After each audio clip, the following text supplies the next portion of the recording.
So ayan mga kadrama-rama, alam kong pong inabang nyo po no yung next na mangyayari dito sa May Ilonggo Girl, dahil alam naman po natin mga kadrama na itong si Venice talagang ganun na lang po talaga kadali-dali no para sa kanya, nasaktan nga po itong si Tata no.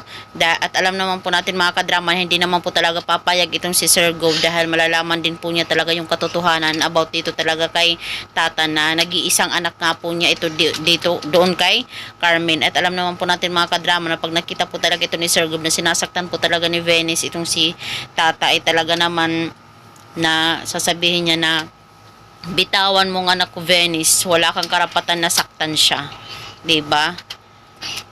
Sino ba naman ang mga magulang na gusto talagang makita na sinasaktan yung mga anak nila ng ibang tao, no? Dahil nga po talaga ito mga kadrama ay may pagtatanggol nga po talaga ni Sir Gov yung kanyang anak na si Tata.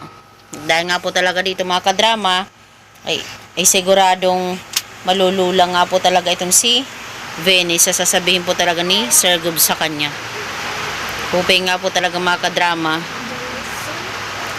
ay matauhan na nga po talaga itong si Venice dahil sinasaktan nga po niya itong si Tata nang wala namang anong rason.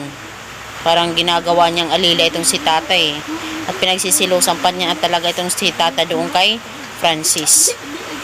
So salamat naman sa kanyang ama na si Sir Gov na talagang ito na yung panahon para ipagtanggol niya yung kanyang anak at makita naman lang talaga ni Tata yung pag-care niya sa kanya, di ba? So yun lang po mga kadrama, abangan na lang po natin yung next na mangyayari dito sa May Ilonggo Girl dahil sobrang nakaka-tense na din po no, at saka nakaka-excite. Don't forget to please like, share, subscribe my channel mga kadrama. Yun lang po, maraming salamat again sa palaging panonood. Bye!